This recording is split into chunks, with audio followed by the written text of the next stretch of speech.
সিলেট আওয়াজ করে বলো, আমাদের উদ্দেশ্য কার সন্তুষ্টি? আল্লাহ।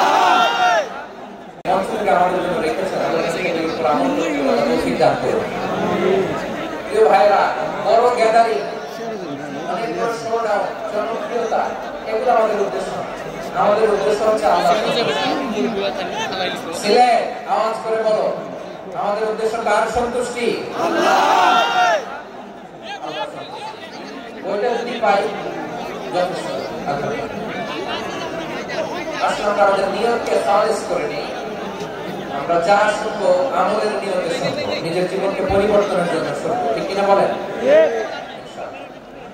আমি মেহরবানি করে এই যে ডান দিকে আমার ভাইদেরকে অনুরোধ করবো, আপনারা মেহরবানি করে চুপ থাকবেন।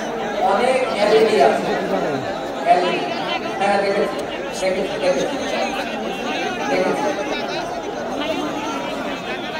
কোনো এক্সকিউজ দেওয়া যাবে না, এটা নাই ওটা নাই, এরকম কোনো কথা হবে না।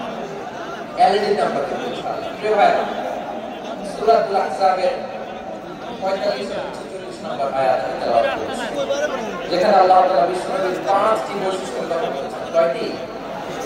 সবাই বলুন আওয়াজ করে, কয়টি? 5টি বৈশিষ্ট্যের কথা আল্লাহ তাআলা এই আয়াতটিতে উল্লেখ করেছেন। বিশ্বনবী সাল্লাল্লাহু আলাইহি ওয়াসাল্লামের জীবনী, ওনার বায়োগ্রাফি, এই কথা বলাটা দুষ্কর, কারণ এটার কোনো শেষ নাই, ফুল নাই, কিনারা নাই, বিয়ন্ডলেস, বাউন্ডলেস, বটমলেস। সুবহানাল্লাহ বলেন। কারণ তিনি তো এমন নবী যিনি হ্যাঁ বললে এটা শরীয়তে হালাল হয়ে যায়। মুখ দিয়ে যদি বের হয় হ্যাঁ, নাম, ইয়েস, তাহলে এটা হালাল, ঠিক কিনা বলেন? যদি না বের হয় যে না, নো, তাহলে এটা শরীয়তে হারাম হয়ে যায়। কেমন নবী আমরা পেয়েছি, যিনি হ্যাঁ বললে হালাল, না বললে হারাম, যিনি সাব্বাবা, এই আঙ্গুলি উপরের দিকে উঁচু করলে চাঁদ ভেঙে 2 টুকরা হয়ে যায়, যে নবী জমিন থেকে পা উঁচু করলে আল্লাহর আরশে মেরাজে চলে যায়, এমন নবীর উম্মত আমরা পেয়েছি। যে নবীকে বাদ দিলে কোরআন বোঝা যায় না, কারণ এই নবীর উপরই কোরআন নাযিল করেছে কে? এই নবীকে বাদ দিলে হাদিস বোঝা যায় না, কারণ হাদিস তো এই নবীর পবিত্র বাণী। সুবহানাল্লাহ পড়েন। এই নবীকে বাদ দিলে জান্নাত চেনা যায় না, কারণ জান্নাত তিনি চাক্ষুষ দেখে এসে আমাদেরকে মেরাজ শেষে বর্ণনা করে শুনিয়েছেন। এই নবীকে বাদ দিলে জাহান্নাম চেনা যায় না, এই নবীকে বাদ দিলে আমার রবকে চেনা যায় না, ঠিক কিনা বলে? বিশ্বনবীর 5টি বৈশিষ্ট্যের কথা আল্লাহ তাআলা এই সূরাতে উল্লেখ করেছেন। আল্লাহ রাসূল সাল্লাল্লাহু আলাইহি ওয়াসাল্লাম যখন মক্কাতে দাওয়াত দিচ্ছেন, মক্কার কুরাইশরা নানাভাবে বিশ্বনবী সাল্লাল্লাহু আলাইহি ওয়াসাল্লামকে কষ্ট দিচ্ছিল, নানাভাবে ট্যাগিং করছিল, মিথ্যা অপবাদ দিচ্ছিল। কখনো কখনো তারা বিশ্বনবীকে বলছিল মিথ্যাবাদী, কাযযাব। কখনো বলছিল যে তুমি হচ্ছে জাদুকর, সাহির। কখনো বলেছে শাহির, মুহাম্মদ তুমি কবি। কখনো বলেছে কাহির, মুহাম্মদ তুমি গণক। এবং কখনো বলেছে মুহাম্মদ তুমি হচ্ছে মাজনুন, মানে পাগল। আওয়াজ করে সবাই বলুন নাউযু বিল্লাহি মিন যালিক। তাহলে বিশ্বনবীকে মৌলিকভাবে এই 5টি অপবাদ দিয়েছে।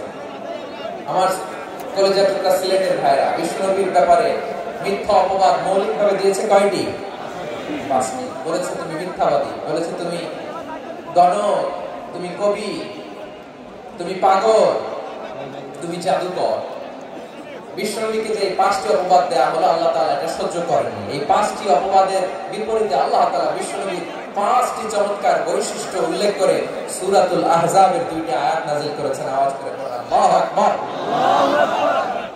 5টি চমৎকার বৈশিষ্ট্য সূরাতুল আহজাবের ভিতরে রব্বুল আলামিন উল্লেখ করে আমাদেরকে জানিয়ে দিচ্ছেন, ইয়া আইয়ুহান নবী ইন্না আরসালনাকা শাহিদান ওয়া মুবাশশিরান ওয়া নাযীরা দা'iyan ইলা আল্লাহি বিইذনিহি ওয়া সিরাজাম মুনীরা। বলেন আল্লাহু আকবার। রব্বুল আলামিন ডেকে বলেন, ও নবী, নিশ্চয় আমি আপনাকে সাক্ষ্যদাতা রূপে প্রেরণ করেছি, সুসংবাদদাতা রূপে প্রেরণ করেছি, সতর্ককারী রূপে প্রেরণ করেছি, আল্লাহর দিকে আহ্বানকারী রূপে প্রেরণ করেছি। আর আলো দানকারী চেরাগ রূপে প্রদীপ রূপে প্রেরণ করেছি। পড়েন সুবহানাল্লাহ। পাঁচটা বৈশিষ্ট্য। এক নম্বরে আল্লাহ তাআলা বললেন, হে নবী, নিশ্চয় আমি আপনাকে সাক্ষ্যদাতা হিসেবে প্রেরণ করেছি। সাক্ষ্যদাতা, বিষ্ণু সাল্লাল্লাহু আলাইহি ওয়াসাল্লাম সাক্ষ্য দিবেন, এজন্য শাহিদ। শাহিদ মানে সাক্ষ্যদাতা। আওয়াজ করে বলুন, শাহিদ মানে কি? তিনি সাক্ষ্য দিবেন। মুবাশশির, দুই নম্বর বৈশিষ্ট্য হচ্ছে তিনি মুবাশশির।